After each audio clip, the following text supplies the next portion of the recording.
सूर्य प्रताप जी ने नरेश सल्होत्रा का नाम सुनकर अनायास ही कहा, नरेश सल्होत्रा, ये तो कार्तिक के छोटे भाई का नाम था ना, जो कई साल पहले इस दुनिया से जा चुका है। आज इतना कुछ सामने आ रहा है था कि अब तो सबकी हैरानी की सीमा भी खत्म होती जा रही थी। रात होने थी, अंधेरा हो चला था, लेकिन किसी को इस बात की परवाह नहीं थी। आज सबको परवाह थी तो बस सच के बाहर आने की।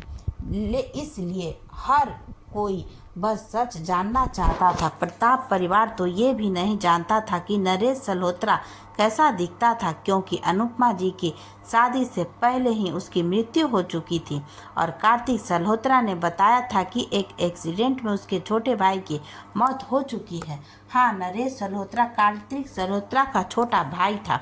जिस दिन तेजवीर के मारने के बाद पुलिस नरेश को ले गई, पहले सरकारी अस्पताल में ले जाकर उसका इलाज करवाया गया और फिर उसे पुलिस स्टेशन ले गए।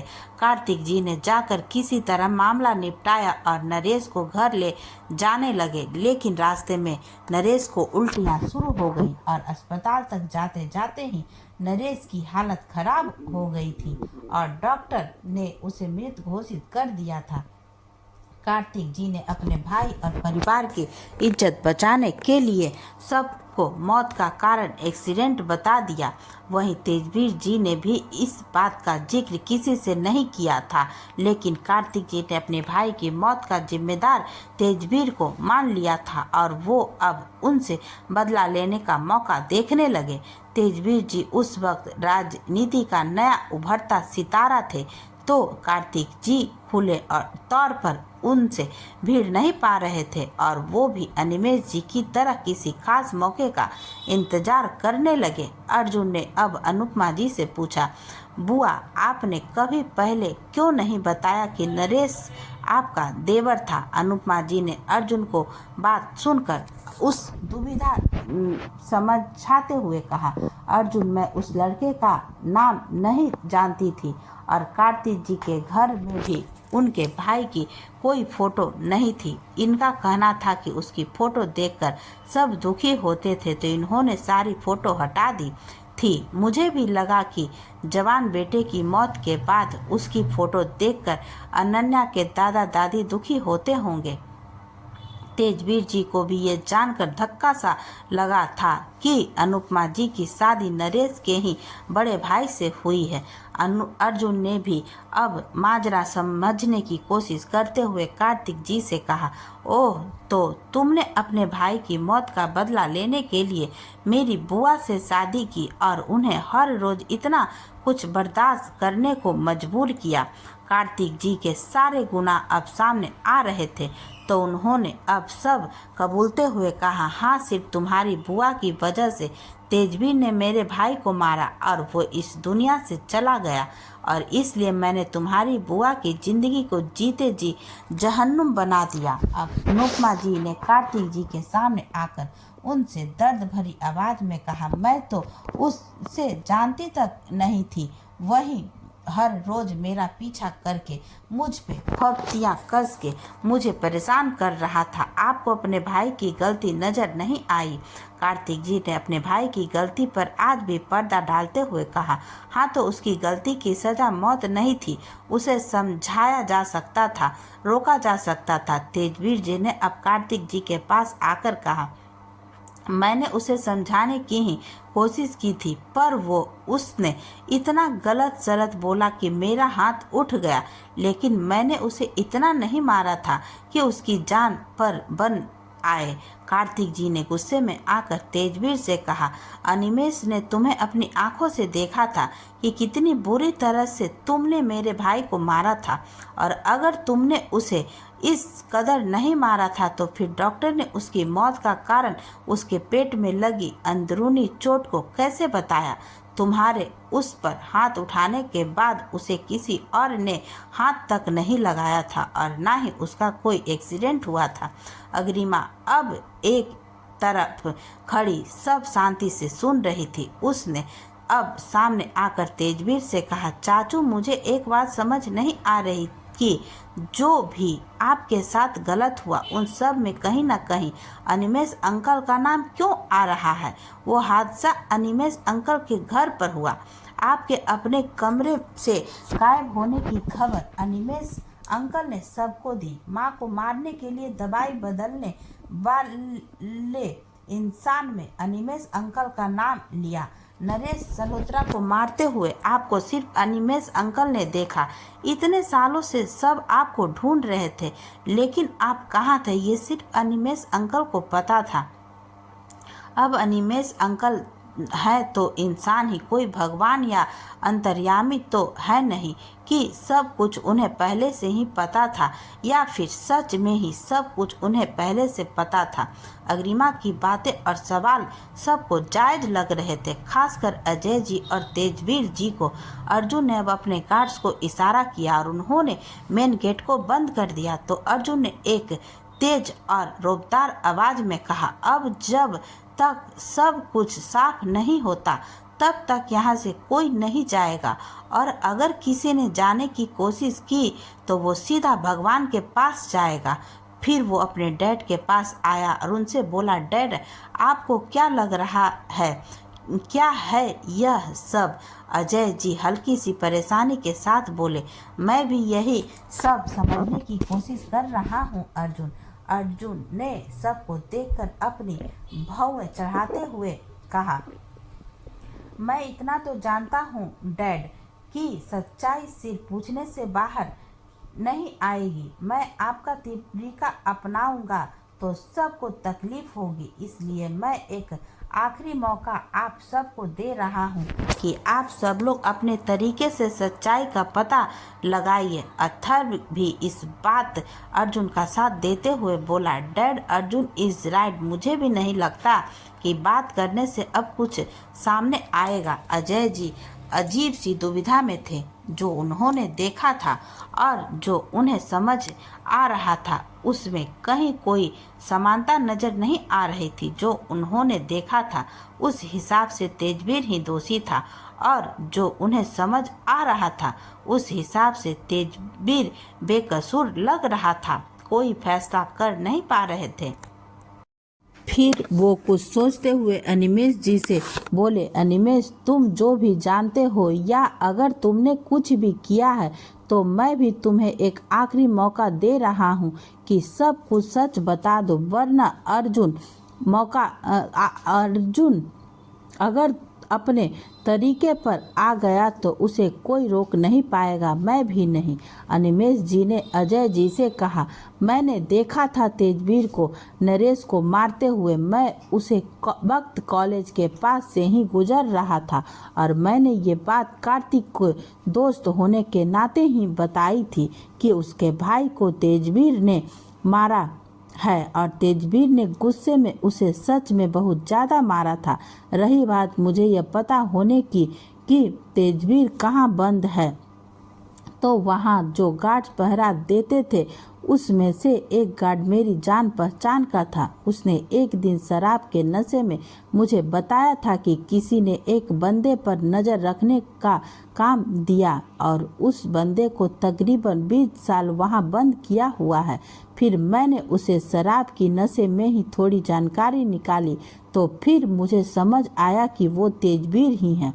मैं यह सब कुछ सबको बता सकता था, पर मैंने इसलिए नहीं बताया कि इतने साल पुरानी रंजिश फिर से पनप उठेगी। लेकिन आज मुझे अपनी जान बचाने के लिए यह राज खोलना पड़ा। हाँ, मैं तुम्हारी तरक्की से खुश नहीं था क्योंकि तुमने मेरी और मेरे पापा की बहुत बेइज्जती की थी शराब की फैक्ट्री के चलते, और इसलिए मैंने तुम्हारी कंपनी में गबन किया और वहाँ से पैसे कमाना शुरू किया क्योंकि मैं उस नुकसान की भरपाई तुमसे करना चाहता था। पैसों के गबन की तो अब अर्जुन और उसके परिवार का कोई चिंता थी ही नहीं। उन्हें तो अब सिर्फ यह जानना था कि क्या आखिर तेजवीर सच में बेकसूर है, और अगर वो सच में बेकसूर है तो असली गुनाहगार कौन है जिसकी वजह से अनुपमा जी की जिंदगी बर्बाद हो गई। अथर्व ने तेजवीर जी के पास जाकर उनसे पूछा, क्या आपको वो जगह या उसका रास्ता याद है जहां आपको कैद करके रखा गया था?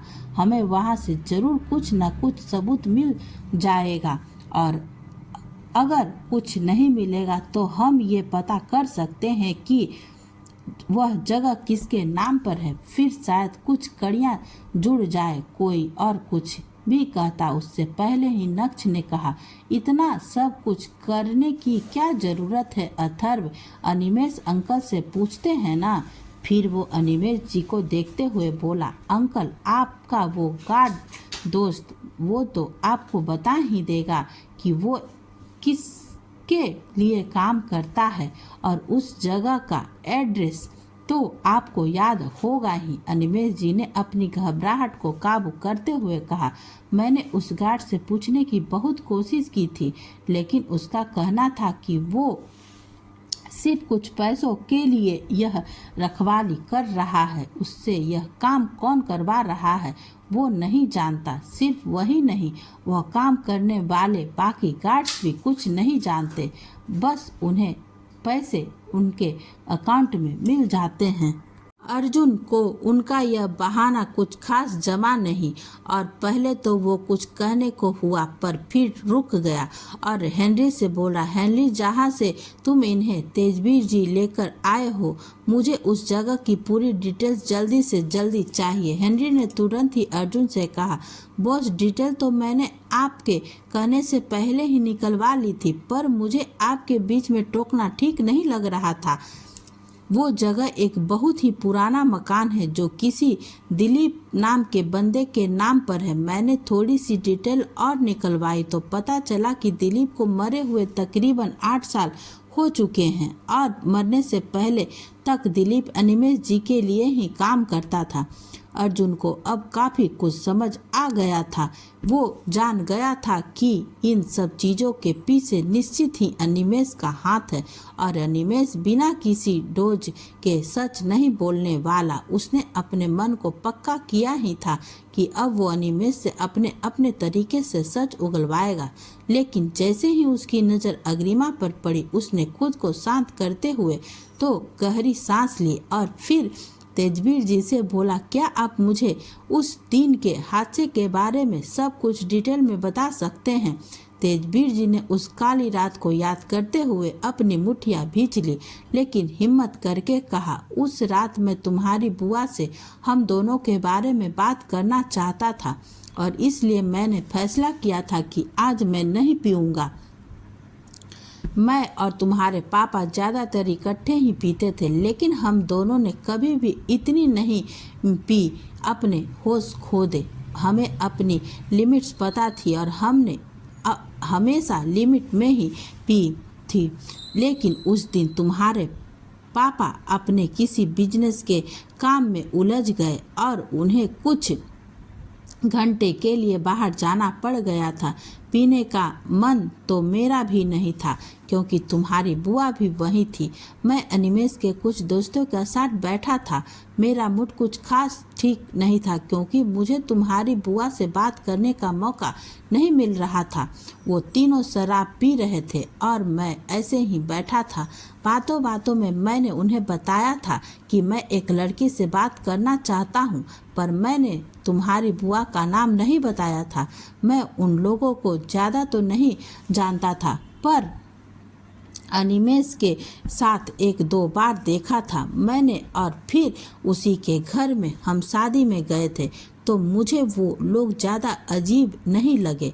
वह शराब का दौर शुरू हो गया, लेकिन मैं उस दिन बिल्कुल भी पीना नहीं चाहता था। लेकिन उस दिन किसी तरह बस तुम्हारी बुआ से बात करनी ही थी, क्योंकि कोई भी बात आगे शुरू करने से पहले मैं तुम्हारी बुआ की रजामंदी जानना चाहता था। मैं अपने आप को कितना भी दृढ़ कर लेता, पर था तो एक लड़का ही, वो भी ऐसा जो एक लड़की से बात करने में हिचकिचा रहा था। उन्होंने मुझे हिम्मत देने के लिए एक पैग लेने के लिए कहा। थोड़ी देर तक मैं मना करता रहा, लेकिन फिर अपने अंदर के डर को काबू करने के लिए मैंने वो एक पैक पी लिया और वही मेरी ज़िंदगी की सबसे बड़ी गलती थी। उसके बाद मुझे पता ही नहीं चला कि क्या हुआ, शायद बेहोश हो गया था या पता नहीं, मुझे कुछ याद नहीं है। अगली सुबह जब मेरी आँख खुली तो मैं उस कमरे में था। मेरे सामने तुम्हारा पापा खड़े थे। तकरीबन 15 मिनट तक मुझे अपनी हालत समझ नहीं आई और जब तुम्हारी बुआ को उस हाल में देखा तो मैं भी अपने होश भी खो बैठा था। शायद तुम्हारे पापा को याद भी होगा कि मैं अपने आप को डिफेंस भी नहीं कर पा रहा था। मुझे खुद को समझ नहीं आ रहा था कि क्या यह सब मैंने किया है, लेकिन बाकी सब की नज़र तरफ मुझे भी सिर्फ वही समझ आया जो मुझे दिखा। मुझे बहुत देर सोचने के बाद भी मुझे कुछ याद नहीं आ रहा था कि मैं उसके कमरे में पहुंचा कैसे। उसके बाद क्या हुआ यह तो सब जानते ही होंगे, लेकिन अर्जुन पता नहीं क्यों और कैसे, लेकिन मैं आज भी यकीन के साथ कह सकता हूँ कि मैंने तुम्हारी बुआ के साथ कुछ गलत नहीं किया था। हाँ, मेरे पास अपनी बेगुनाही का कोई सबूत नहीं है, पर जिसके पास सबूत नहीं होता क्या वो बेगुनाह नहीं हो सकता। अर्जुन ने सब कुछ सुना और बाकी सब ने भी। फिर उसने तेजवीर से एक और सवाल पूछा। उस दिन का तो ठीक है, पर अगली सुबह आपने कहा कि आप बेहोश हो गए थे, कैसे? कुछ तो याद होगा। तेजवीर जी ने एक बार फिर अपने अतीत को याद करते हुए कहा। मैं पूरी रात सो नहीं पाया था। मैंने फैसला कर लिया था कि चाहे जो भी हुआ हो मैं तुम्हारी बुआ से शादी करूंगा, उन्हें जिंदगी की सारी खुशियां दूंगा। पर उस वक्त ये नहीं जानता था कि उसकी सारी खुशियां बर्बाद करने का कारण मैं ही बन जाऊंगा। सुबह जब मैं वॉशरूम से बाहर आया तो मुझे लगा था कि मेरे कमरे में कोई है, पर इधर उधर देखने पर भी मुझे कोई नज़र नहीं आया। उसके बाद जब भी मैं उस दिन को याद करता हूँ तो ऐसा एहसास होता है कि किसी ने मेरे सर पर बहुत भारी चीज़ से वार किया था और उसके बाद होश आने पर मैंने खुद को कुर्सी पर बंधे हुए पाया था।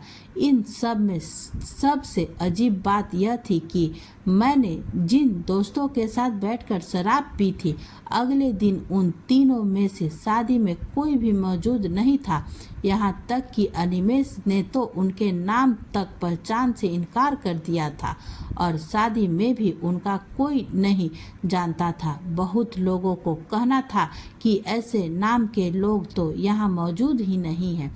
क्या उन 3 लोगों ने मुझे अपने नाम गलत बताए थे या फिर पता नहीं, सब मेरी समझ से बाहर था। मैंने उन तीनों को अनिमेष के साथ पहले भी देखा था, लेकिन अनिमेष का कहना था कि शादी में उसके सिर्फ 2-3 दोस्त ही आए हैं और उसने उन दोस्तों को मेरे सामने लाकर खड़ा कर दिया था, पर ये वो लोग नहीं थे जिनके साथ मैंने बैठकर शराब पी थी।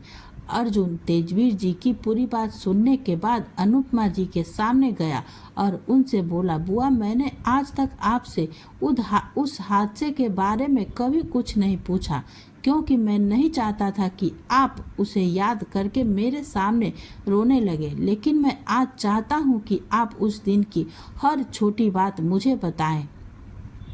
अनुपमा जी ने तेजवीर जी की आंखों में उनकी बेगुनाही पढ़ ली थी, तो उन्होंने भी आज हिम्मत करके कहा, उस दिन डिनर करने के बाद मैं भी एक कमरे में आ गई थी जहां मुझे सोना था। मैं और तुम्हारी मम्मी एक ही कमरे में सोने वाले थे, पर तुम्हारे पापा कहीं बाहर जा रहे थे तो तुम्हारी मम्मी उनके पास उनका सामान संभालने गई थी, इसलिए मैं रूम में अकेली थी। एक काम करने वाली वहां आई और मुझसे बोली, दीदी आपके लिए दूध भेजा है। अनिमेष भैया की वाइफ ने गांव में सोने से पहले सब दूध पीते ही थे, तो मुझे उनमें कुछ अजीब नहीं लगा, लेकिन उसे दूध का टेस्ट बहुत अजीब था। उसे पीते ही मुझे ऐसा लगा जैसे मुझे चक्कर आ रहा हो। उसके बाद मेरी आंख सीधी सुबह ही खुली जब सब कुछ खत्म हो चुका था। ये कहकर वो रोने लगी तो आनंदी जी और फाल्गुनी जी उन्हें संभालने लगे।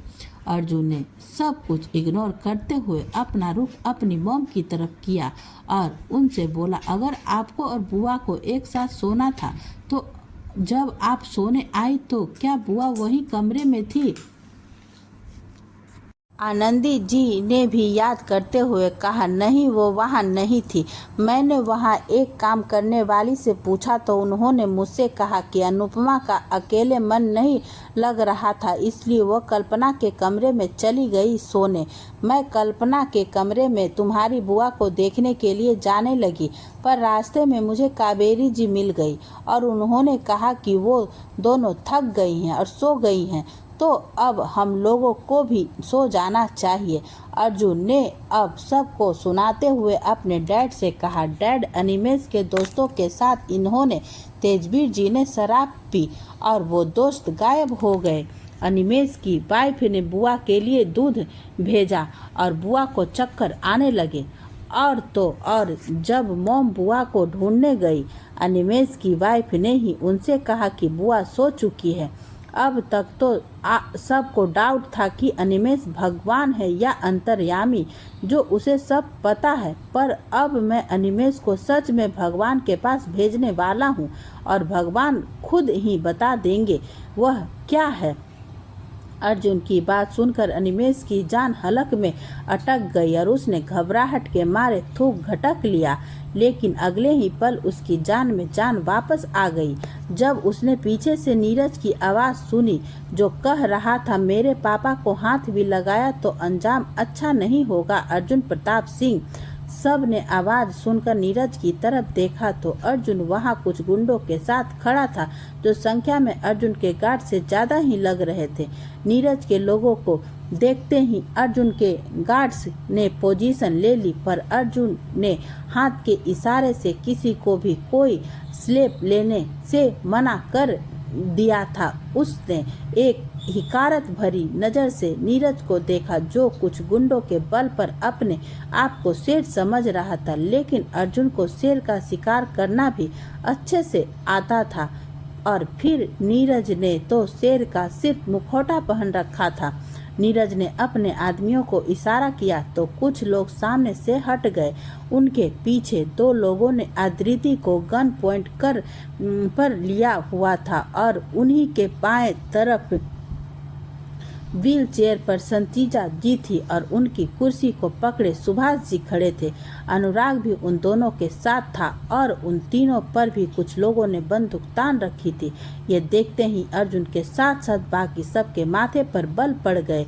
अदिति को तो प्रताप परिवार ने पहचान लिया था, लेकिन व्हील चेयर पर बैठी औरत को वो असमझ से देख रहे थे। पर तभी आनंदी जी के मुंह से निकला, संजीता। अथर्व की नजरें बस अदिति पर अटकी हुई थी, जो खुद भी लगातार उसे देखे जा रही थी।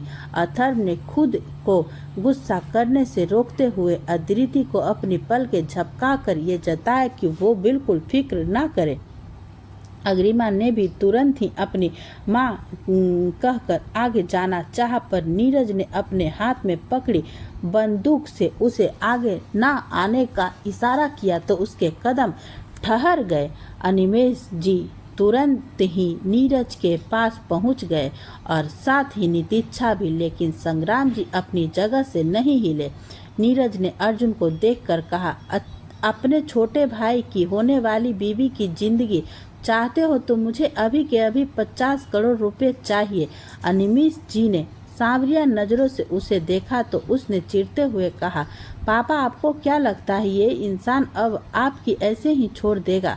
50 करोड़ लेकर किसी दूसरे देश चलते हैं, जान रही तो पैसा तो और भी आ जाएगा। अनिमेष जी ने भी समझ रहे थे कि अर्जुन अब उन्हें बख्शने वाला नहीं है, तो उन्हें भी नीरज का सुझाव ठीक लगा। नीरज ने फिर अग्रिमा को देखते हुए कहा, और तुम, अगर अपनी माँ की जिंदगी से प्यार है तो तुम्हें मेरे साथ चलना होगा।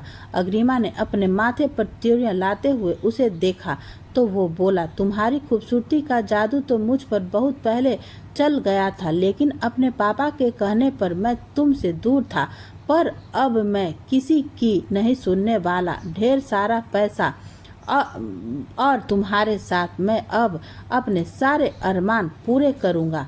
नीरज की बात सुनकर नितिच्छा भी खुश होते हुए बोली, वाह भाई, मजा आ गया। पैसों के साथ अपने मनोरंजन का इंतजाम भी कर लिया आपने तो, और साथ ही ये हमारी फ्री की नौकरानी बनकर रहेगी। नीरज और नितिच्छा के मुंह से अग्रिमा के बारे में ऐसी बातें सुनकर हर कोई सन्न रह गया था। सब उन दोनों की गंदी सोच और गंदी बातों पर उन्हें कोई न कोई सजा देना चाहते थे, पर अर्जुन उसने तो सीधा आगे बढ़ते हुए नीरज की गर्दन को अपने एक हाथ से पकड़ा और अपने तांडव रूप में आते हुए बोला, अगर तुम दोनों भाई बहनों ने अब एक भी शब्द अग्रिमा के खिलाफ अपने मुंह से निकाला तो तुम दोनों के मुंह में जलता कोयला डालकर तुम्हारी जुबान को स्वाहा करने में 1 मिनट भी नहीं लगेगा। अथर्व और नक्ष ने जल्दी से आगे हुए नीरज को अर्जुन की पकड़ से छुड़ाना चाहा, पर अर्जुन की पकड़ उस पर कसती ही जा रही थी। अर्जुन तो नीरज का खेल बस खत्म करने ही चाहता था, लेकिन अथर्व और नक्ष समझ रहे थे इन सब में अदिति या अग्रिमा की मां को नुकसान पहुंच सकता है। अर्जुन को इतने गुस्से में देखकर अग्रिमा को भी न चाहते हुए आगे आना पड़ा और उसने बहुत हिम्मत करके अर्जुन से कहा, सर प्लीज छोड़ दीजिए इसे। अग्रिमा की आवाज़ अर्जुन के कानों पर पड़ी और साथ ही अथर्व और नक्ष ने अर्जुन के हाथों को पकड़कर खींचा तो अब की बार अर्जुन की पकड़ से नीरज छूट गया और वो बुरी तरह हाँफते और खांसते हुए लंबी सांस लेने लगा। उसने सीधा खड़ा भी नहीं हुआ जा रहा था तो अब झुककर अपनी सांसों को सामान्य करने की कोशिश कर रहा था। अर्जुन ने एक पल में ही उसे जहन्नुम के दर्शन करवा दिए थे और उसे बता दिया था कि जरूरत पड़ने पर वो उसकी जान लेने में बिल्कुल भी नहीं झिझकेगा। नीरज ने अपना होश संभाला तो अब वो भी गुस्से में पागल हो रहा था और वो सीधे अदिति के सामने जाकर खड़ा हुआ और उससे बोला, तुम्हारे होने वाले ससुराल वालों को तुम्हारी कोई फिक्र नहीं है, पर तुम फिक्र मत करो।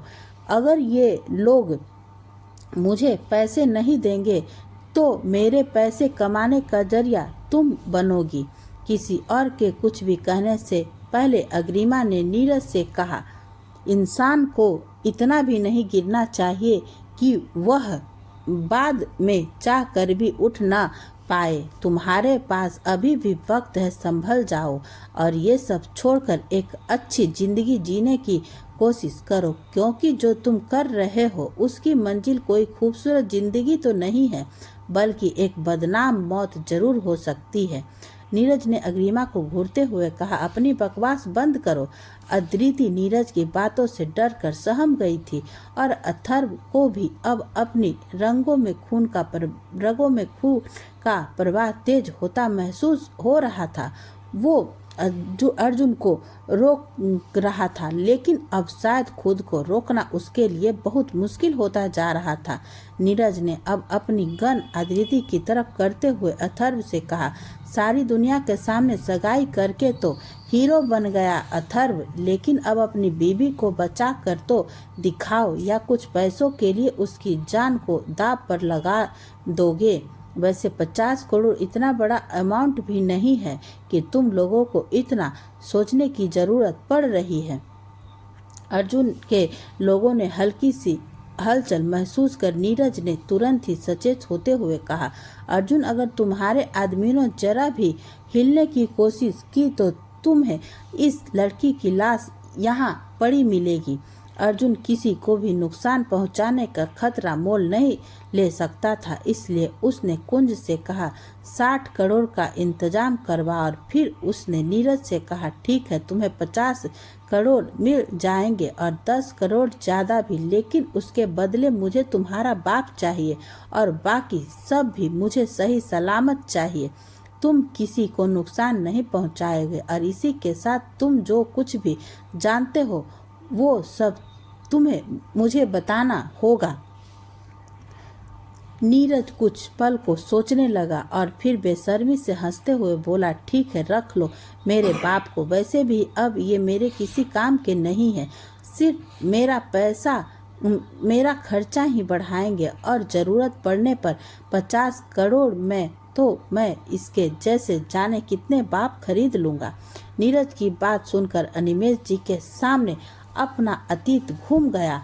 जब एक दिन उन्होंने अपने बाप से भी कुछ ऐसा ही कहा था, बाबूजी आपको 2 वक्त की रोटी मिल रही है ना, तो उसे सुकून से खाइए और मेरी जिंदगी में दखल देना बंद कीजिए।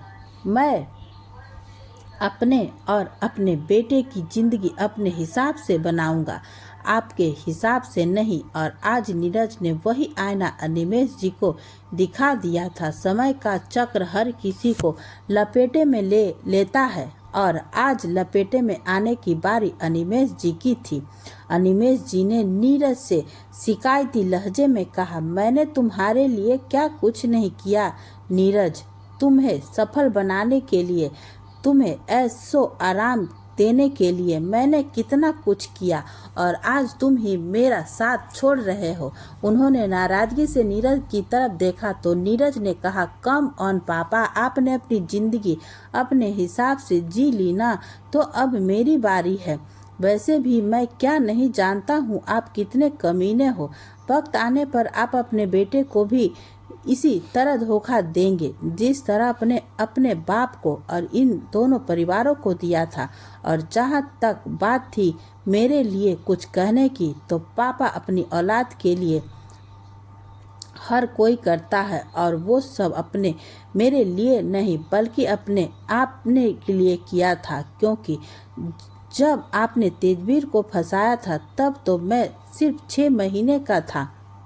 फिर उसने अर्जुन से कहा, मैं इन सब को छोड़ दूंगा और अपने बाप को भी अपने साथ नहीं ले जाऊंगा, लेकिन अग्रिमा को मैं अपने साथ लेकर जाऊंगा और तुम मुझे रोकने की कोशिश नहीं करोगे। अगर डील मंजूर है तो बोलो। अर्जुन नीरज को इसी वक्त जान से मार देना चाहता था, पर पहले सच्चाई जानना अब उसके लिए जरूरी हो गया था। लेकिन वो किसी भी सच्चाई के लिए किसी लड़की का सौदा नहीं कर सकता था, खास तौर पर अपनी सनशाइन का तो बिल्कुल नहीं। उसने नीरज से कहा, जितने पैसे मैं तुम्हें दे रहा हूँ उससे तुम अपने लिए हर रोज एक नई लड़की खरीद सकते हो, बशर्ते वो खुद बिकने को तैयार हो। लेकिन ये उन लड़कियों में से नहीं है, तो मैं तुम्हारी ये बात बिल्कुल नहीं मानने वाला। तुम उसे ना तो मर्जी से और ना ही जबरदस्ती किसी भी तरह अपने साथ नहीं ले जा सकते। नीरज के साथ साथ बाकी सब भी अर्जुन का अग्रिमा के लिए प्रोटेक्टिव होना देख पा रहे थे। नीरज ने अब वहां से पैसे लेकर निकलने में ही भलाई समझी, कहीं अग्रिमा को अपने साथ ले जाने की जिद में वो बाकी सब भी ना खो दे। इसलिए उसने अर्जुन से कहा, ठीक है, मेरे पैसे मेरे सामने रखो और फिर मैं तुम्हें सब बता दूंगा। नीरज के मुंह से सब बताने की बात सुनकर अनिमेष जी और कार्तिक जी के होश उड़ गए थे। अब तक भी वो दोनों एक ऐसा राज छुपा रहे थे जो उन दोनों की मौत का कारण बन सकता है। जब तक अर्जुन और नीरज डील कर रहे थे तब तक कुंज ने कैश का इंतजाम कर लिया था और कैश अब एक बड़े से सूटकेस में अर्जुन के साइड में रखा था। नीरज ने कैश को देखते हुए कहा, अर्जुन, मैं तुम्हें सब बता तो दूंगा, पर इसकी क्या गारंटी है कि तुम मुझे यहाँ से जाने दोगे और यहाँ से जाने के बाद भी मेरा पीछा नहीं करोगे। अर्जुन ने अपने आप माने एटीट्यूड के साथ कहा, कोई गारंटी नहीं है, पर पैसे चाहिए तो सब बताना पड़ेगा और अगर तुमने किसी को नुकसान नहीं पहुँचाया तो मैं तुम्हें यहाँ से जाने दूंगा। नीरज भी अपने अहम में बोला, जाऊंगा तो मैं ज़रूर, और तुम्हें सब बताने में मेरा तो फ़ायदा ही है। 10 करोड़ कोई छोटी रकम थोड़ी है, वो भी सिर्फ ऐसा कुछ बताने की जो तुम आज तक नहीं तो कल पता लगा ही लोगे। अर्जुन बिना कुछ कहे सिर्फ अपने पैंट की जेब में हाथ डाले खड़ा रहा तो नीरज बोला, तुम्हारी बुआ के साथ तेजवीर ने कुछ नहीं किया था, वो बेचारा तो बस मेरे बाप के दिमाग की बलि चढ़ गया। दरअसल मेरे बाप को तेजवीर और तुम्हारे पापा से बदला लेना था। इन दोनों ने मिलकर इनकी किसी शराब की फैक्ट्री पर ताला लगवा दिया था, जिसके चलते इन्हें पैसों का तो नुकसान हुआ ही, साथ ही इनकी राजनीतिक छवि भी खराब हो गई थी। इसलिए इन्होंने तेजवीर और तुम्हारी बुआ को निशाना बनाया और इन सब में इनका साथ दिया था तुम्हारे फूफा कार्तिक जी ने। अनिमेष जी पर तो सबको शक था, पर कार्तिक जी का नाम सुनकर सब हैरान थे, क्योंकि कोई उन्हें उस हादसे से पहले जानता नहीं था। अर्जुन ने अब नीरज से कहा, पूरी बात बताओ। नीरज ने कुछ कहने से पहले ही अनिमेष जी ने उससे कहा, नीरज बस करो अपने बाप को धोखा देना, मैं अपना सब कुछ तुम्हारे नाम कर दूंगा। नीरज हंसकर खिल्ली उड़ाते हुए उनकी तरफ देखकर बोला, आपका सब कुछ तो वैसे ही मेरा है पापा। और फिर उसने 10 करोड़ के लालच में सब उगलना शुरू कर दिया था। पूरी बात यह है कि कार्तिक अंकल को अपने भाई की मौत का बदला लेना था तेजवीर और तुम्हारी बुआ से, और मेरे पापा को अपनी बेइज्जती का बदला लेना था तेजवीर और तुम्हारे पापा से। इन लोगों ने मिलकर ये प्लान बनाया था जिससे तुम्हारी बुआ की इज्जत गई, लेकिन तेजवीर की बेइज्जती हुई और वो बर्बाद हो गया। फिर कार्तिक अंकल ने तुम्हारी बुआ से शादी की और तुम्हारे पापा से इन लोगों ने खूब पैसा बटोरा। अर्जुन अब झिझकते हुए बोला, ये सब तो मुझे भी अंदाजा हो गया था कि ये इन दोनों का ही किया धरा है, पर ये इन लोगों ने साथ में प्लान किया था, ये बात जरा नहीं थी। लेकिन मेन मसला अब भी वही है। मुझे ये जानना है कि मेरी बुआ के हुई उस घिनौनी हरकत को अंजाम किसने दिया था। नीरज ने अभिनेश की तरफ एक नज़र देखा और कुछ कहना चाहा, लेकिन उससे पहले ही अनिमेष जी ने अपने पास खड़े नीरज के ही आदमी का ध्यान न होने का फायदा उठाते हुए उसने बंदूक छीनकर नीरज पर गोली चला दी। गोली सीधे नीरज की छाती में लगी और एक आह की आवाज़ के साथ वो जमीन पर गिर पड़ा। बेटा बाप को बेच खाएगा और बाप बेटे पर गोली चलाएगा। एक दिन ऐसा कलयुग आएगा। संग्राम जी अपने खानदान के चश्मो चिराग को अपने ही बाप के हाथ मरते देख जमीन पर धम से गिर गए। शायद अपने बुरे कर्मों का फल उन्हें इसी जन्म में मिल गया था। जो बोया वही काटना पड़ा। नीरज ने अपने पिता की इज्जत नहीं की और उसके पिता ने उसकी जान की परवाह न करते हुए उस पर ही गोली चला दी। अनिमेष जी अब अपने असली घटिया रूप में आ चुके थे और अब वो अर्जुन से बोले, ना कोई 50 करोड़ ना कोई 60 करोड़, अब तुम मुझे मार कर भी कुछ जान नहीं पाओगे। तुम्हारा सच जानने का आखिरी रास्ता नीरज ही था और वो तुम्हें सच नहीं बता पाया तो तुम सच्चाई कभी नहीं जान पाओगे कि तुम्हारी बुआ के साथ क्या हुआ और कैसा हुआ। अपने घटियापन के चलते उन्होंने अब नीरज की तरफ देखा तक नहीं, जबकि नीतिच्छा ने आगे आकर नीरज को संभालना चाहा। अग्रिमा भी तुरंत उसकी मदद को पहुंच गई। किसी इंसान को अपने सामने मरते देखना उसके बस की बात भी नहीं थी। तुम्हारी बुआ का बलात्कार तेजवीर ने नहीं बल्कि तुम्हारे फूफा कार्तिक ने किया था। कावेरी जी ने फार्म हाउस के अंदर आते हुए अपनी नीली आंखों से बेदर्दी से पोंछते हुए जब जोर से कहा तो हर कोई उस पर देखने लगा।